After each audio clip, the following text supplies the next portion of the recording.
Hechos capítulo 15, leemos desde el versículo 40 hasta el capítulo 16, versículo 5. Este es el texto que estaremos viendo esta mañana. Para los que nos están visitando, estamos haciendo una exposición total del libro de los Hechos. Hemos ido capítulo a capítulo, hemos ido, ¿verdad?, porción por porción de cada capítulo, estudiando el libro de los Hechos. Comenzamos desde el capítulo 1, versículo 1, y vamos ya por el capítulo 15, y vamos a ver hoy hasta el 16, versículo 5. Si usted quiere ponerse al día con la serie, ahí está en nuestro canal de YouTube. Puede buscar la serie. Esta es la exposición 53, si mal no recuerdo, del libro de los Hechos, para que puedan estar viendo qué se ha estudiado hasta el día de hoy. Esa es la forma en que generalmente predicamos en esta iglesia, porque creemos que así el predicador no va a buscar, ¿verdad?, el texto que más le convenga o el texto que más domina, sino que vamos a ir analizando versículo por versículo la totalidad del libro que estamos estudiando. Y el día de hoy estaremos estudiando Hechos capítulo 15, versículo 40 hasta el 16, versículo 5. Le he titulado a este sermón, dispuestos a incomodarnos en pro del Evangelio. Dispuestos a incomodarnos en pro del Evangelio. Leemos los versículos, no los pierdan, para que estemos constantemente revisando lo que vamos a estar predicando. Dice así la palabra del Señor: y Pablo, escogiendo a Silas, salió encomendado por los hermanos a la gracia del Señor, y pasó por Siria y Cilicia, conformando iglesias. Después llegó a Derbe y a Listra, y he aquí, había allí cierto discípulo llamado Timoteo, hijo de una mujer judía creyente de padre griego, y daban buen testimonio de él los hermanos que estaban en Listra y en Iconio. Quiso Pablo que éste fuese con él, y tomándole le circuncidó por causa de los judíos que habían en aquellos lugares, porque todos sabían que su padre era griego. Y al pasar por las ciudades les entregaban las ordenanzas que habían acordado los apóstoles y los ancianos que estaban en Jerusalén, para que las guardasen. Así que las iglesias eran confirmadas en la fe y aumentaban en número cada día. Tomé la decisión de esta porción, dejarla como una sola predicación, para poder profundizar algunos aspectos que se están dando en estos cortos versículos. Que el Señor nos ayude a poder ser beneficiados con su palabra. La semana pasada, como recordarán, vimos que Pablo y Bernabé se separaron, ¿verdad? Hubo un altercado entre ellos, se separan. Esta pareja, ¿verdad?, estos hermanos que habían ido durante toda esta jornada en el primer viaje misionero, se separan. ¿Por qué? A causa de una disputa que tuvieron de si Juan Marcos tenía que acompañarlos o no, ¿verdad? Bernabé quería que Juan Marcos los acompañara en este segundo viaje misionero, y Pablo no quería que Juan Marcos los acompañara en este segundo viaje misionero. Pablo, ¿verdad?, tenía todavía ese sinsabor de que Juan Marcos los había dejado en ese primer viaje, los había abandonado en el primer viaje misionero, y Bernabé quería darle esa otra oportunidad de que pudiera acompañarlos. Bernabé, ¿verdad?, actuando como ese hijo de consolación, quería darle esa oportunidad.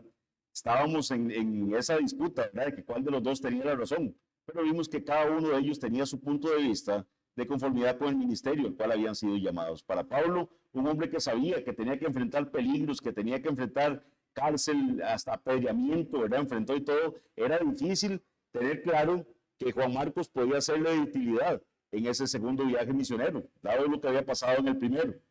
Pero Bernabé sí veía la oportunidad de ir formando esa fortaleza en la vida de Marcos. Lo bonito que vimos al final es que hay una paz después, más adelante.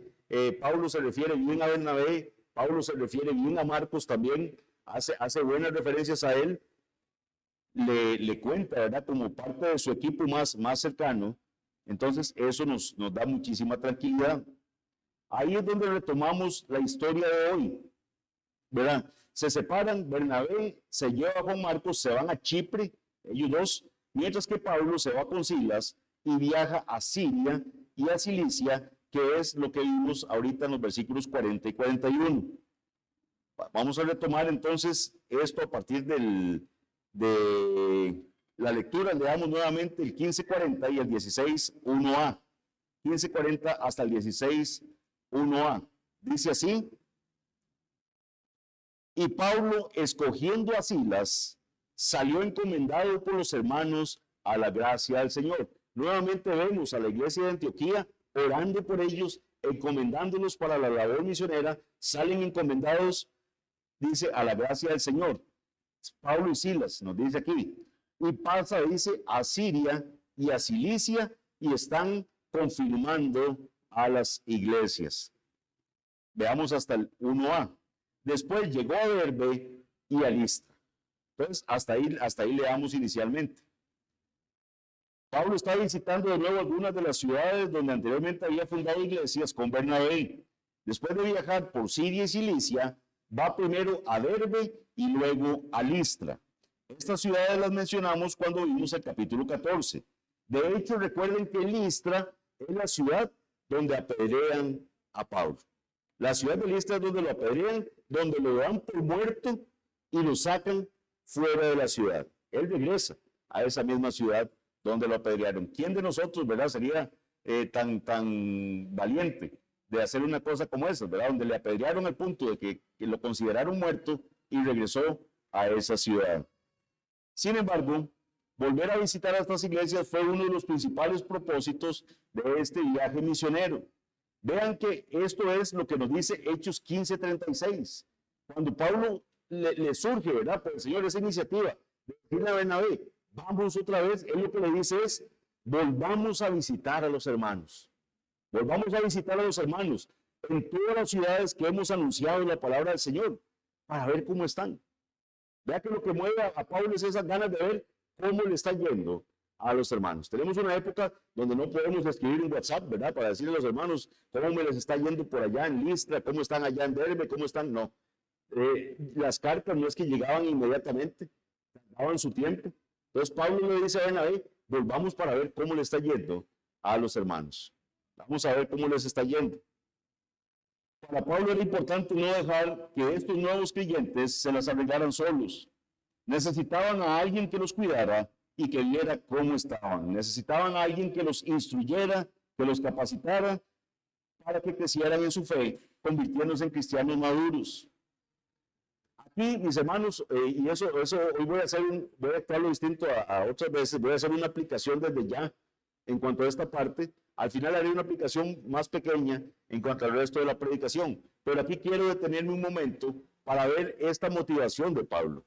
Él quiere ir a ver cómo le están yendo a esas iglesias que están nuevitas, a esos creyentes que están recién convertidos.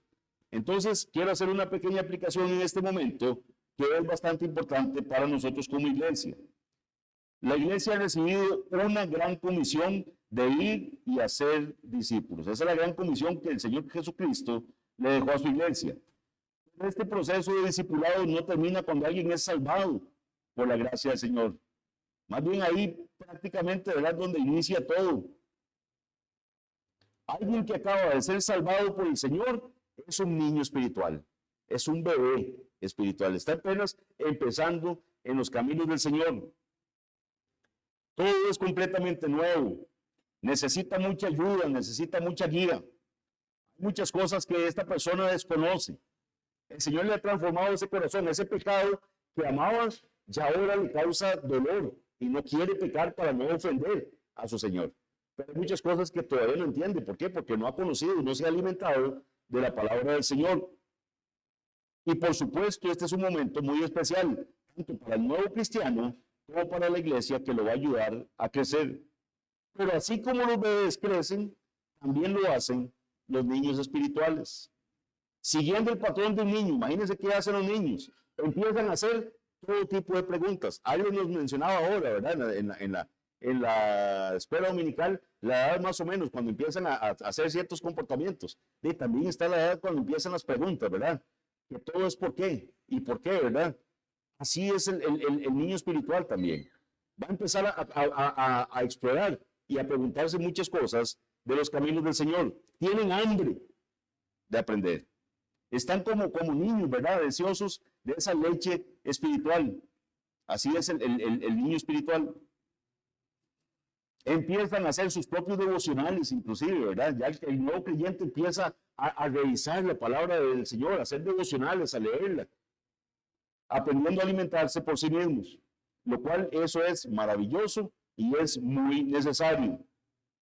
Pero como la mayoría de los niños, estos recién convertidos muchas veces tienen la errónea percepción de que el mundo gira en torno a ellos. Ven que los niños creen que todo es ellos, ¿verdad? Y que el mundo gira alrededor de ellos. Igual pasa con los niños espirituales. Entran a un cristianismo con una infancia espiritual donde creen que mucho del cristianismo gira en torno a ellos. En esta etapa no se han enfocado todavía en lo que implica servir y glorificar al Señor en todo. Por eso también tenemos, mis hermanos, que ser pacientes. Hay veces esperamos mucho y demandamos mucho de personas que son niños espirituales. Tenemos que tener paciencia. Los hermanos más maduros, tenemos que guiar a esos hermanos más jóvenes. También los hermanos más jóvenes, dudas que vayan teniendo, vienen y me preguntan a mí como pastor o le preguntan a alguno de los oficiales. Si tienen alguna duda que algo no están entendiendo, estamos para servirles. Entonces estos niños espirituales van a estar enfocados en cosas como, ahora que soy cristiano, ¿qué gano con esto ser cristiano? O sea, ¿qué me corresponde a mí como cristiano, verdad? Entonces se trata de ir al cielo, de que Dios provea para mis necesidades, de que responda a mis oraciones, de que me sane cuando estoy enfermo. Todas estas cosas es lo primerito que se le viene a un nuevo creyente. Y no es que eso esté mal, porque si uno nos llama que cuando tengamos una necesidad, acudamos a Él. Dice 1 Pedro 5:7, echemos toda nuestra ansiedad sobre Él, porque Él tiene cuidado de nosotros. Eso está bien, oramos. Los miércoles estamos aquí orando por necesidades de cada uno de nosotros, necesidades de temas de salud, temas de trabajo. No es que eso sea malo o incorrecto, pero si usted cree que ser cristiano se trata de eso, no está entendiendo el propósito de Dios en su vida. Cristo nos ha llamado a tomar nuestra cruz cada día y a seguir. El cristianismo implica un esfuerzo como creyente. Implica tomar nuestra cruz cada día y seguirlo. Implica poner nuestra mano en el arado y no volver a ver hacia atrás.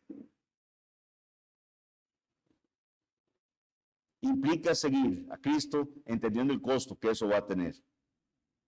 Cristo dijo, en el mundo tendréis aflicción, pero confiad, yo he vencido al mundo. Vivimos en estos días un cristianismo que ofrece prosperidad, que venga y todos sus problemas van a ser, ¿verdad?, terminados, y eso es mentira. Más bien Cristo dijo, muchos de los problemas van a empezar con esto. Creyeron que venía a poner paz, dijo el Señor, no, vengo a poner disensión. Ya la nuera peleará con su suegra, el hijo con su padre. ¿Cuántos de nosotros hemos tenido ese momento duro donde la palabra del Señor ha sido un motivo de división con nuestros familiares? Cristo no pintó un panorama de solo cosas, ¿verdad?, de flores en el cielo. Él dijo que vendrían problemas, pero el que perseverara hasta el fin, ese sería salvo. Y esa perseverancia sabemos que no va a ser por un esfuerzo propio nuestro, es un esfuerzo que el Señor pone en nosotros, porque Él es quien pone el querer como el hacer por su buena voluntad.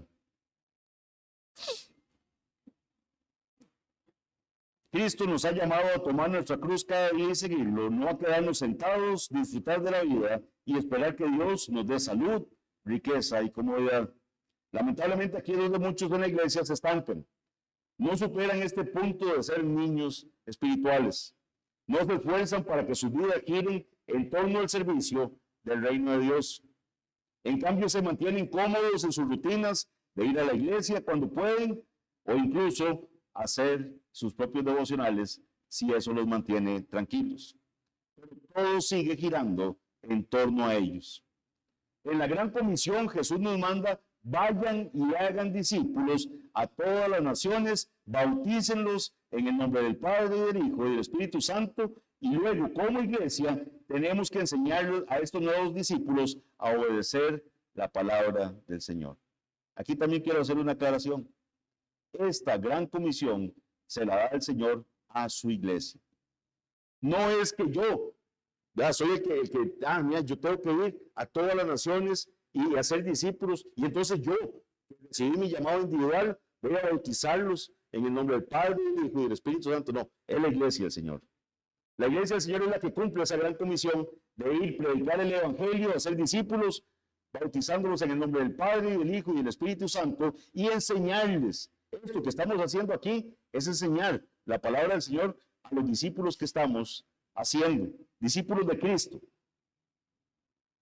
Aunque la palabra iglesia no se usa de manera explícita en Mateo 28, del 18 al 20, ningún texto carece de contexto. Los grandes y conocidos textos de la Escritura no ocurren en un vacío. En el contexto del Evangelio de Mateo, cuando se da la gran comisión, Jesús con absoluta claridad le da la autoridad a la iglesia de que declare quién es Él y declare quiénes le pertenecen. Eso lo dice en los capítulos 16 y 18 de Mateo. La gran comisión pertenece a las iglesias locales y a sus miembros, porque Jesús prometió su presencia especial entre ellos y los constituyó como sus representantes oficiales en el mundo. Este debe ser el propósito central de nuestra iglesia y el propósito central de nuestras vidas: glorificar a Dios en todo lo que hagamos, predicar el Evangelio y hacer discípulos para enseñarlos. En eso es lo que vamos a estar como iglesia de aquí hasta que el Señor permita que estas puertas permanezcan abiertas. Vamos a estar haciendo discípulos para Cristo, discípulos de Cristo. Esos discípulos los vamos a traer aquí, ya que el Señor los ha salvado, los bautizamos en el nombre del Padre, del Hijo y del Espíritu Santo. Van a ser miembros de la iglesia todas las vidas y los vamos a seguir enseñando que guarden todas las cosas que Jesucristo mandó. Esto es precisamente lo que Pablo estaba decidido a hacer. Por eso él le dice a Bernabé: vamos a ver cómo están los hermanos. Vamos a ver cómo están estos niños espirituales que el Señor salvó en este primer viaje misionero de nosotros. Quería asegurarse de que no hubiera dejado atrás a un grupo de niños espirituales. Quería asegurarse de que crecieran en la fe. Y afortunadamente, eso es exactamente lo que leemos en los versículos 1 al 3a. Vean lo que dice. Después llegó a Derbe y a Listra, y aquí había allí cierto discípulo llamado Timoteo, hijo de una mujer judía creyente, pero de padre griego. Y daban buen testimonio de él los hermanos que estaban en Listra y en Iconio. Hizo Pablo que fuese con él. Entonces vean que llega Pablo y hasta ve un hermano que está sobresaliendo ya en una de las iglesias, ahí en Listra, un joven Timoteo. Inclusive los hermanos dan buen testimonio de él. Vean qué interesante. A pesar de que Silas, esta es una nota interesante, a pesar de que Silas es el compañero de viaje de Pablo, Lucas no lo menciona en esta parte. Vean que no hemos hablado de Silas. Pablo sale con Silas, pero Silas lo va a mencionar hasta el versículo 19, que lo vamos a estudiar más adelante. Es cuando ellos son encarcelados en Filipos. No lo menciona todavía como compañero de viaje. Y es aquí donde va a aparecer por primera vez este joven llamado Timoteo. Por eso quería esta parte separarla del resto de los versículos para que podamos hablar un poquito de quién es Timoteo. ¿Qué importancia tiene Timoteo, verdad, en el Nuevo Testamento? Timoteo con el tiempo se va a convertir en la mano derecha de Pablo. Pablo lo considera un hijo. O sea, Pablo, ustedes leen 1 Corintios 4:17, dice: por esto mismo os he enviado a Timoteo, que es mi hijo amado y fiel en el Señor. Y se va a referir a él en otros lugares como 1 Timoteo 1:2 también, que le dice: mi verdadero hijo en la fe. Ahora, Pablo no solo le dirige dos cartas, porque tenemos primera carta de Timoteo y la segunda carta a Timoteo. Le dirige dos cartas, sino que también lo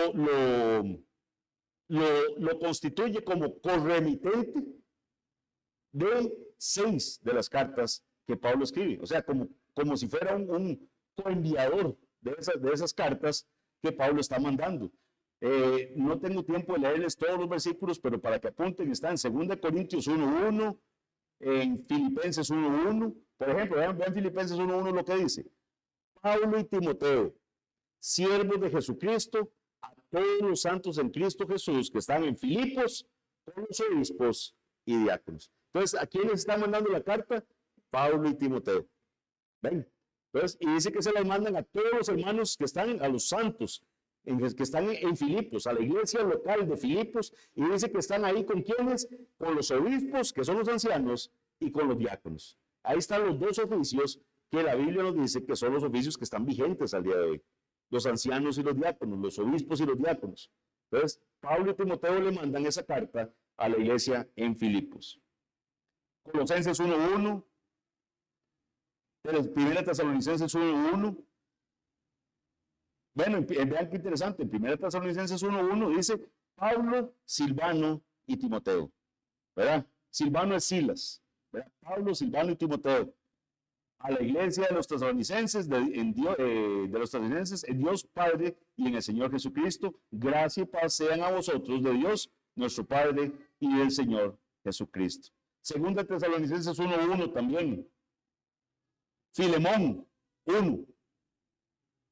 Vean que dice Pablo, prisionero de Jesucristo, y el hermano Timoteo, al amado Filemón. Entonces vean cómo está como co-enviador, como co-remitente de estas 6 cartas.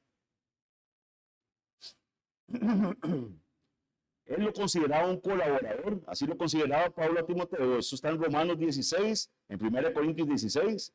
Y en cuanto a su servicio en el Evangelio, Pablo decía que Timoteo lo veía a él como un padre. Y esto es muy importante. Vean, mis hermanos, ustedes, el pastor que tienen al frente es un hombre débil, un hombre lleno de errores. Pero ciertamente el Señor dejó esa instrucción de que se tuviese en alta estima el pastor. Y ven que aquí Timoteo tenía en muy alta estima a Pablo. Lo sentía como un padre. Y es que así debe funcionar la iglesia del Señor. Si hay un irrespeto a esa persona, por débil que sea, por errores que tenga, si no existe ese respeto, muy difícilmente la persona va a recibir con buena voluntad la explicación que se está dando. ¿Por qué? Porque entonces van a estar puestos los ojos en la debilidad de la persona que está aquí al frente. El Señor usa vasos de algo para que la gloria sea totalmente para Él. Siempre los que han predicado son personas débiles. Pero aún por la debilidad que puedan haber en nuestros padres naturales, nosotros los tenemos en alta estima. Eso ocurre también en lo espiritual. Y Timoteo consideraba a Pablo como su padre, Filipenses 2:22. No solo Pablo lo consideraba como un hijo, sino Timoteo lo consideraba como un padre. Y eso es una bendición. Aparentemente Timoteo nunca decepcionó a Pablo. Nunca leemos nada como que Pablo se haya sentido decepcionado por Timoteo, porque estuvo con él hasta el final. Se convirtió en pastor de la iglesia de Éfeso también, Timoteo. Lo vemos en 1 Timoteo 1:3. Vean que es importante que conozcamos todo esto para que entendamos cuando vayamos más adelante en nuestra lectura de la palabra del Señor quién es Timoteo. Porque a veces leemos nombres y no tenemos idea claro cuál es el papel de ellos en la historia de la iglesia del Señor. Y entendemos que probablemente se unió a Pablo en Roma poco antes de que el apóstol fuera muerto, fuera martirizado. Esto lo vemos en 2 Timoteo 4:21. El joven Timoteo probablemente se convirtió al cristianismo durante el primer viaje misionero de Pablo. Eso se especula que así pudo haber sido. Que en la primera predicación de Pablo y Bernabé, pasando por esa región, el Señor salva a Timoteo. Y había ido creciendo en su fe, tanto que era muy estimado, dice, por los demás creyentes. Los demás creyentes daban buen testimonio de él. Ya que daban, como acabo de decir, buen testimonio de Timoteo. Y al parecer poseía la madurez cristiana que Pablo buscaba en un compañero. ¿Por qué decimos eso? Vean que en el versículo 3, de una vez, Pablo lo ve lo que están diciendo los hermanos, y Pablo quiere que los acompañe a él y a Silas en el viaje misionero. O sea, vean qué interesante. Pablo ve algo en Timoteo que él dice, quiso Pablo que éste fuese con él.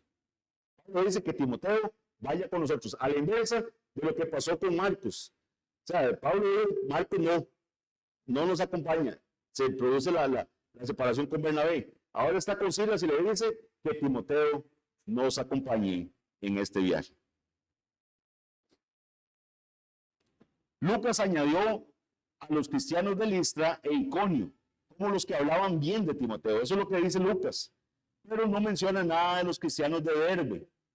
Esto nada más lo hago como una aclaración, y es que Derbe se encontraba como a 97 kilómetros de este lugar, de Listra, de donde estaba Timoteo.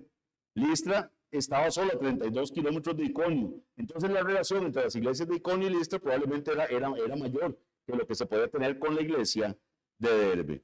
Muy probablemente Timoteo conocía los riesgos, ¿verdad?, de acompañar a Pablo. O sea, ya se tiene que haber corrido la voz de lo que le pasó. A Pablo lo apedrean ahí donde está Timoteo. O sea, en esa misma ciudad donde vive Timoteo que ocurrió el linchamiento, ¿verdad?, que le hacen a Pablo. Entonces, él estaba, pero vemos que está dispuesto totalmente a correr esos riesgos por el evangelio. Él sabía que Pablo había sido apedreado, como les digo, y dado por muerto justo en esa ciudad. Esta es la segunda vez que Pablo lleva a un joven discípulo a uno de sus viajes misioneros. Recordemos que en el primer viaje va Juan Marcos, él arrancó con ellos, y ahora arranca también Timoteo. Pablo desea llevar consigo también ahora al joven Timoteo. Las escrituras no nos dicen específicamente por qué Pablo quería traer a esos jóvenes. No hay una explicación de por qué, salvo que Timoteo era muy estimado por los demás creyentes. Sin embargo, a través del resto de sus cartas podemos ver que Pablo tenía un propósito muy claro, y es guiar y discipular a estos jóvenes para que se conviertan en líderes maduros dentro de la iglesia. Estarlos enseñando y los preparando para que posteriormente se conviertan en hombres que enseñen también a otros. Eso es lo que le va a decir Pablo a Timoteo. Lo que se ha aprendido de mí, enséñele eso mismo también a otros varones. Juan Marcos, Timoteo y finalmente Tito fueron jóvenes que fueron discipulados por Pablo y se convirtieron en líderes importantes de la iglesia primitiva. Pablo invitó a Timoteo a unirse a este viaje, no solo para que pudiera servir a Cristo y compartir el evangelio, sino también para crecer, madurar y recibir la guía de Pablo y sus compañeros. Timoteo acepta acompañar a Pablo en este viaje, pero hay algo que tiene que ser resuelto antes. Y aquí es donde entramos en la polémica de lo que nos dice el 16:3, parte B. Vean lo que dice, leamos todo el 3. Quiso Pablo que éste fuese con él, y dice la segunda parte, y tomándole, le circuncidó por causa de los judíos que había en aquellos lugares, porque todos sabían que su padre era griego. Y aquí viene una gran polémica. ¿Por qué Pablo circuncida a Timoteo? Tenemos toda la gran, ¿verdad?, el gran problema que se suscita entre la iglesia de Jerusalén y la iglesia de Antioquía, donde tenemos hombres que salieron de la iglesia de Jerusalén a decirles a los de la iglesia de Antioquía que necesitaban circuncidarse para ser salvos. Eso genera una polémica entre Pablo y Bernabé de un lado y los hombres que salieron de la iglesia de Jerusalén a decir esto, polémica que después es enviada a la iglesia de Jerusalén para que entre las dos iglesias, ¿verdad?, logren llegar a un entendimiento de qué es esto que se está diciendo, de que los gentiles tienen que ser circuncidados para ser salvos. Se llega con claridad al entendimiento de que no, de que es únicamente creyendo en Jesucristo que la persona es salva, que la justicia es la de Cristo, que las obras son las de Cristo. Lo único que se pide es que por fe la persona crea que Jesucristo es el Salvador, que Jesucristo es el Rey, que Jesucristo es, que solo en sus obras, que solo en su justicia es que nosotros somos salvos. No se le puede agregar nada más. Y agregar la circuncisión era agregar una obra a la salvación, era agregar, es Cristo más. Aquí lo único nosotros creemos que es solo en Cristo, solo por gracia, solo por fe. Y únicamente a Dios se le da la gloria por esto. Entonces, si esa polémica había sido ya resuelta, ¿por qué Pablo circuncida a Timoteo? Eso es lo que vamos a ver en esta segunda parte del sermón. Esto es bastante interesante. Recordemos que el gran problema, como les dije, se había dado entre la iglesia de Antioquía y la iglesia de Jerusalén era determinar si los creyentes gentiles debían circuncidarse para ser salvos. Y en la reunión de Jerusalén se determina que Dios salva a su pueblo solo por la fe en Jesucristo. No se exigía obediencia a las leyes judías. Entonces, ¿por qué inmediatamente después de resolver todo este gran problema, vemos a Pablo disponiendo que Timoteo sea circuncidado? Entonces, aquí es muy importante que entendamos qué está pasando en este momento. En primer lugar, debemos notar que la forma de evangelización de Pablo, ¿cuál era? Él llegaba primero a la ciudad y ¿a dónde predicaba primero? En las sinagogas. El primer lugar que Pablo iba a predicar era en las sinagogas y predicaba al pueblo judío que estaba ahí en esa localidad. Siempre que iba a una ciudad nueva visitaba las sinagogas judías y predicaba acerca de Cristo. Después salía a predicar a los gentiles. Los gentiles, para los que nos están visitando, son el resto de personas, los no judíos. Estaban los judíos y estaban los gentiles. Inicialmente los judíos creían que la salvación era solo para ellos. Y el Señor, con esta visión que vimos hoy en la lectura continuada, ¿verdad? Que providencialmente vemos cómo el Señor le muestra a Pedro que lo que Él limpió, Él no lo llame, ¿verdad? Como inmundo todavía. ¿Por qué? Porque Él ya lo limpió. Y Pedro entiende que ya el Señor no hace excepción de personas. Que Él va a traer a su iglesia gente de toda nación, pueblo, lengua, linaje. De todo va a haber en la iglesia. Judíos y gentiles. De los dos va a ser un solo pueblo.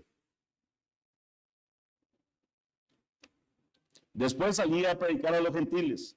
Entonces era importante que Timoteo se circuncidara, ya que de lo contrario su ministerio entre los judíos se habría visto gravemente obstaculizado. Vean que en el versículo 1 Lucas especifica que la mamá de Timoteo era judía y que su padre era griego. Vean que dice, versículo 1, después llegó a Derbe y a Listra, y aquí había allí cierto discípulo llamado Timoteo, hijo de una mujer judía, creyente, pero de padre griego, o sea, de padre gentil. Es lo que nos dice aquí la palabra del Señor. Y esto es esencial para entender qué está pasando en este momento. Muchos eruditos han argumentado que Pablo nunca le habría pedido a Timoteo que se circuncidara, ya que objetó enérgicamente eso en Gálatas 6:12. O sea, Gálatas 6:12 lo que dice es, todos los que quieren agradar en la carne, estos os obligan a que os circuncidéis, solamente para no padecer persecución a causa de la cruz de Cristo. Eso dice Gálatas 6:12. Sin embargo, los que dicen eso están pasando por alto una circunstancia. Gálatas está escrito a gentiles. Está escrito a un destinatario gentil. Los Gálatas son gentiles. Y Timoteo era judío. Timoteo era considerado judío. No se trataba de circuncidar a los gentiles. Se está tratando de poner en orden a un judío no circuncidado. Había quedado claro que a los gentiles no se les exigiría que se convirtieran en judíos para ser cristianos. Pero lo contrario también era cierto. No se le obligaba a los judíos a que abandonaran su judaísmo para que se convirtieran en cristianos. Muchos de ellos siguieron, ¿verdad? Guardando muchos de los preceptos judíos. Según la ley rabínica posterior, un niño nacido de madre judía y de padre griego era considerado judío. ¿Por qué? Porque entonces por la línea materna se iba a traer esa descendencia judía. Y en todos los casos de matrimonios ilegales, el linaje del niño se contaba a través de la madre. Según este entendimiento, Timoteo habría sido considerado judío, pero su padre, como era griego, no quiso circuncidar a su hijo y los judíos locales estaban conscientes de ello. ¿Cómo sabemos eso? Vean que lo dice el versículo 3, vean que dice, quiso Pablo que fuese con él y tomándole le circuncidó por causa de los judíos que habían en aquellos lugares, porque todos sabían, todos sabían que su padre era griego. O sea, era conocido la circunstancia de Timoteo. Entonces ellos sabían que era un hijo de madre judía, no circuncidado, su papá no lo había querido circuncidar. Todos estaban conscientes de eso, por lo tanto la comunidad judía del lugar consideraría a Timoteo un judío apóstata. Así era considerado Timoteo. Un violador de la ley mosaica, alguien que debía ser excluido de la comunidad de Israel. Lo considerarían peor que un pagano por haber rechazado su herencia judía. Que eso no estaba afectando a Timoteo el estar en la iglesia en Listra. La iglesia ya sabe que para la iglesia no era ningún requisito el ser circuncidado para estar ahí. Lo aceptaron y tenían buen testimonio de él. El problema es que Pablo va a predicar, va a ir en un viaje misionero y él comienza predicándole a judíos. Y eso ya era un obstáculo para la predicación en las sinagogas. Un hecho que nos deja más claro el tema es que Pablo no permitió que Tito fuera circuncidado. Tito no es judío y él no permite que Tito sea circuncidado porque algunos estaban pidiendo que fuera circuncidado. Lean más de eso ustedes en sus casas en Gálatas 2. Tito era totalmente gentil y no había ninguna razón cultural para circuncidar. Por tanto, Timoteo fue circuncidado no como cristiano, sino por ser judío. El que Timoteo no se circuncidara siendo judío habría hecho que predicar el evangelio entre los judíos fuera realmente difícil para él y también para Pablo si Timoteo era su acompañante. Así que la solución para este problema era que Timoteo se circuncidara. Eso es lo que quedaba, circuncidarse. Lo que debe quedar claro es que esta circuncisión no tuvo ninguna intención de identificarlo a él como un creyente. Pablo siempre hizo todo lo posible por eliminar cualquier barrera que impidiera alcanzar gente para Cristo. Si había que sacrificar algo, si había que doblar el brazo en algo que no era fundamental, él lo hacía. Y él lo dijo así, en 1 Corintios 9, del 19 al 23. Él podía eliminar cualquier barrera que pudiera obstaculizar la predicación del Evangelio. Dice 1 Corintios 9, 19 al 23, por lo cual, siendo libre de todos, me he hecho siervo de todos para ganar a mayor número.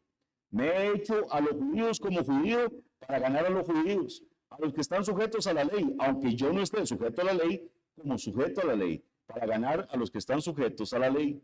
A los que están sin ley, como si yo estuviera sin ley, no estando yo sin ley de Dios, sino bajo la ley de Cristo, para ganar a los que están sin ley. Me he hecho débil a los débiles, para ganar a los débiles, a todos me he hecho de todo, para que de todos modos salve a algunos. Y hago esto por causa del Evangelio, para hacerme copartícipe de él. Y esa también debe ser nuestra actitud, mis hermanos. Con frecuencia nos enredamos en nuestras preferencias personales y perdemos muchas oportunidades de conectar con la gente para compartir con ellos de Cristo. Y a eso es lo que se está refiriendo este pasaje. Hay muchas cosas en las que nosotros estamos cómodos de cómo somos, de cómo estamos, no nos movemos de ahí, no estoy dispuesto a moverme ni a un ladito ni a otro, aunque eso implique que podamos ganar a alguien para el Señor.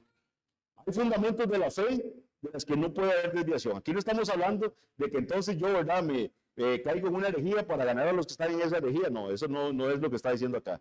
Pero hay cosas que podemos movernos de nuestra comodidad para poder ganar a otros para Cristo. Recuerdo el caso de un misionero, ¿verdad?, que estaba en la China, se me olvida el nombre ahorita de ese misionero, que él se deja crecer el pelo, inclusive su ropa, él se pone, ¿verdad?, vestimenta oriental, para ganar a los orientales que están ahí para el Señor, para poder predicarles el Evangelio. A él al final, ya a ciertas edades, ya uno se le van olvidando los nombres. Pero sí, este misionero hacía eso. Pablo acá, lo que está haciendo con Timoteo es poniéndolo en regla con los judíos para poder predicarle a los judíos. Hay costumbres que no son esenciales para la salvación y podría haber elasticidad en estas áreas. Ciertamente la circuncisión no tuvo nada que ver con la salvación de Timoteo, pero el rito se hizo para que el ministerio de Timoteo entre los judíos no se viera obstaculizado, para que Timoteo pudiera predicar en las sinagogas junto con Pablo. Sigamos leyendo los versículos que nos faltan, ya vamos terminando. Versículos 4 al 5. Y al pasar por las ciudades les entregaban las ordenanzas que habían acordado los apóstoles y los ancianos que estaban en Jerusalén, para que las guardasen. Así que las iglesias eran confirmadas en la fe y aumentaban en número cada día. Lucas no especificó las ciudades que visitaron, pero uno asumiría que eran Iconio y Antioquía de Pisidia y cualquier otro lugar que pudiera haber habido una comunidad cristiana como resultado del primer viaje misionero. Compartieron la carta, dice, que contenía las ordenanzas que habían mandado los hermanos de Jerusalén. ¿Cuáles ordenanzas? ¿Se acuerdan? En resumen eran que la salvación es solo por la fe. La salvación es solo Cristo. No hay que agregarle nada. La circuncisión no es un requisito para la salvación de los gentiles. Que dejaran la inmoralidad sexual, ¿se acuerdan también? Que se abstuvieran de las carnes ofrecidas a los ídolos, de animal ahogado también, y de la sangre. Esas eran las cosas que había pedido Jerusalén a los gentiles. ¿Y las había pedido para qué? Para que no obstaculizara su relación con los judíos. Vean que estas cartas las anuncian en estos lugares. ¿Por qué? Porque la carta también iba dirigida a estas iglesias. Si ustedes se acuerdan, en este viaje misionero ellos van a los lugares a donde también esas cartas están dirigidas por los apóstoles, por los ancianos y por la iglesia de Jerusalén. Así estaba dirigida esa carta. Lucas no menciona que Pablo anunciara esto en otras ciudades, solo lo hacen estas, y Pablo nunca menciona en sus cartas estas cartas que mandó la iglesia de Jerusalén. El versículo 5, vean que concluye la narración diciendo: así que las iglesias eran confirmadas en la fe y aumentaban en número cada día. Así concluye la narración de la visita de regreso de Pablo a estas iglesias de su primera misión. De forma resumida, vemos los frutos de la preocupación de Pablo por fortalecer y nutrir a las iglesias de sus esfuerzos misioneros anteriores. No solo les preocupaba plantar la semilla, sino también verlas crecer y dar fruto. Para Pablo esta fue otra gran victoria en el Señor en el ministerio de Galacia. No solo visita las iglesias que fueron fundadas la primera vez, sino que multitudes en otros lugares se vuelven a Cristo. Se forman nuevas iglesias y hay un aumento en número diariamente. Vean que nos dice que y aumentaban en número cada día. Pero este aumentaba en número cada día no era el número de iglesias. La palabra, la frase que se usa ahí debe entenderse que en las iglesias aumentaban la cantidad de gente que estaba siendo miembro de cada una de estas iglesias. Kistemaker, por ejemplo, comenta lo siguiente: la palabra fe que se menciona ahí se refiere a una fe objetiva, es decir, a una enseñanza doctrinal. Eso es lo que estaba preparándose, no una fe subjetiva de creyentes en particular. El griego indica que tanto el fortalecimiento en la fe como en el crecimiento numérico de los creyentes experimentaba un progreso constante. No se mencionan cifras, pero el resultado del trabajo entre los gentiles es fenomenal. La iglesia entre los gentiles crece rápidamente. ¿Cómo podemos aplicar esto a nuestra iglesia? O sea, vean que les traje un montón de datos interesantes. Espero que los hayan considerado interesantes, que ustedes digan que no sabían esas cosas con respecto a Timoteo, con respecto a cómo inicia este segundo viaje, pero cómo aplicamos eso a nosotros. ¿Cómo aplica la iglesia bautista reformada de Alajuela? Ya les di una aplicación inicial en cuanto a que tenemos que preocuparnos por el crecimiento de esos niños espirituales. Tener ese mismo sentimiento de Pablo, ¿verdad? De que cómo le estará yendo.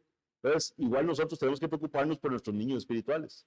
Tenemos entre nosotros muchos niños espirituales que están creciendo. Tenemos que velar que estén creciendo bien, que estén siendo bien adoctrinados, que estén leyendo correctamente la palabra del Señor, que la estén entendiendo correctamente. Pero hay una aplicación final que quiero hacer también y que nos dejen meditando esta mañana. Si ustedes se ponen a pensar, uno dice, qué fácil, sí, nada más le dijimos a Timoteo, tiene que circuncidarse, se circuncidó y siguieron en el segundo viaje misionero. ¿Qué implicó eso? Timoteo era ya un joven, pero un joven ya adulto.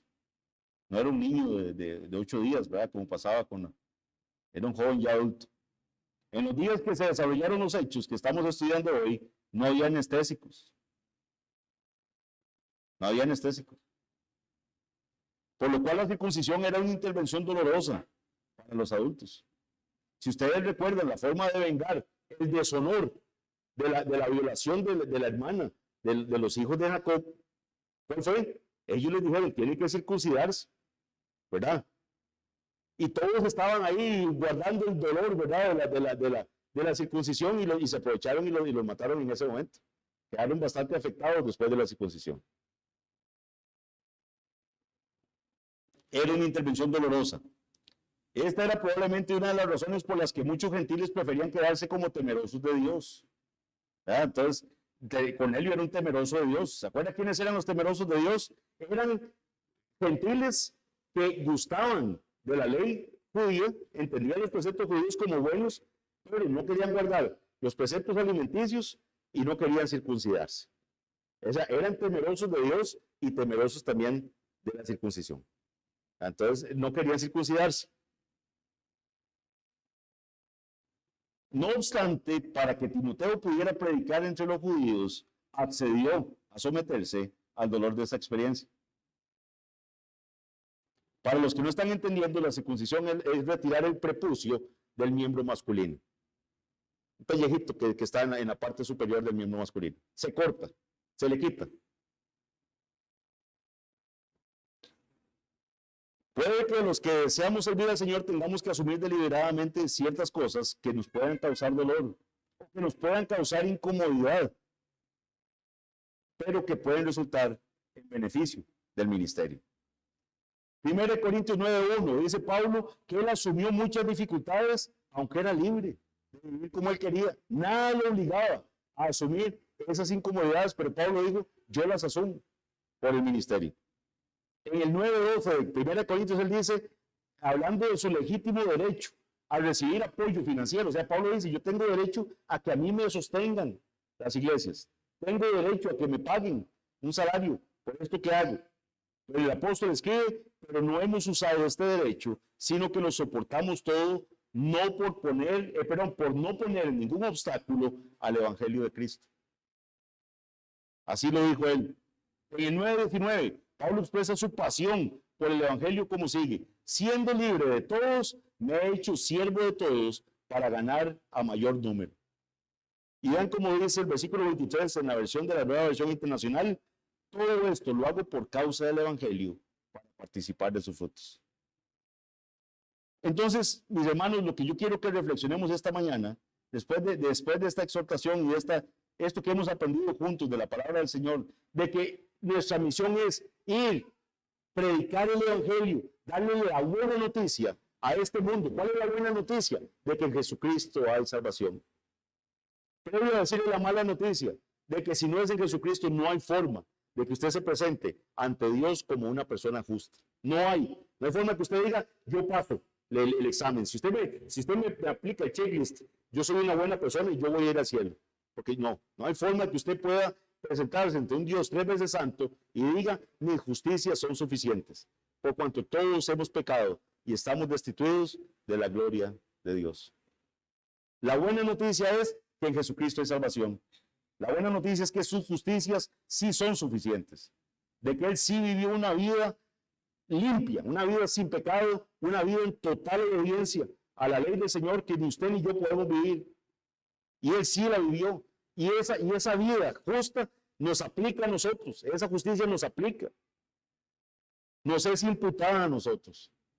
Y el pago del pecado nuestro lo soportó Él en la cruz del Calvario. Esa es la buena noticia que tenemos que ir a predicar. Y que no solo murió, sino que también resucitó. Pero ¿qué tanto estamos dispuestos a hacer como iglesia para que ese mensaje sea proclamado? Si Timoteo estuvo dispuesto a circuncidarse por causa del evangelio, seguramente podemos hacer algo en nuestras vidas para conceder alguna de nuestras preferencias. Piense usted qué tan cómodo está que no le permite a usted predicar el evangelio. ¿En qué comodidad se encuentra usted que usted dice, yo estoy en mi confort en este momento? De aquí no me salgo, no me muevo, pero si quisiera predicar el evangelio tendría que hacer esto. ¿Está dispuesto a hacerlo? ¿Qué tanto está dispuesto usted a renunciar a algunas de sus preferencias personales para que la gente pueda conocer y seguir a Jesucristo? Y cuando lo hagamos, cuando renunciemos a eso, vean, les aseguro que el Señor va a honrar en sus esfuerzos. Él nos va a dar las fuerzas para hacerlo. No es en nuestras fuerzas. No es que yo aquí le estoy predicando y que mire, que póngale, usted es una buena persona, inténtelo, no. Es en Cristo, únicamente en Cristo. Si nosotros ponemos nuestra mirada en Cristo, sí vamos a poder hacer cosas como esas que hizo Timoteo. Pero en nuestra fuerza jamás. Estamos muy cómodos. Nos encanta estar sin que nos modifiquen nuestra área de confort. El Señor va a honrar los esfuerzos que usted haga para que el Evangelio del Señor Jesucristo sea proclamado. Vamos a orar. Padre bendito, gracias Señor. Gracias por este pequeño pasaje que hemos estudiado hoy. Gracias porque nos has enseñado la motivación que tenía Pablo al salir a predicar a las iglesias que habían fundado, preocupándose, Señor, por el crecimiento espiritual de ellas. Y Señor, nos muestras también cuánto estuvo dispuesto el mismo Timoteo a hacer para que tu evangelio fuera proclamado. Señor, que eso sea una exhortación para nuestras vidas, que el querer que la buena noticia sea proclamada, sea difundida, sea principal en nuestras vidas que nuestro propio confort. Padre, que seamos creyentes, que seamos cristianos valientes, dispuestos a renunciar a lo que tengamos que renunciar y a hacer lo que tengamos que hacer para que tu palabra sea difundida en este lugar. Llénanos de ti, límpianos, que tu palabra, Señor, sea la que trate cada uno de los corazones que estamos acá. Y Padre bendito, bendice ahora el momento de la cena tuya para que tu nombre siga siendo glorificado. En el nombre de Jesús, amén.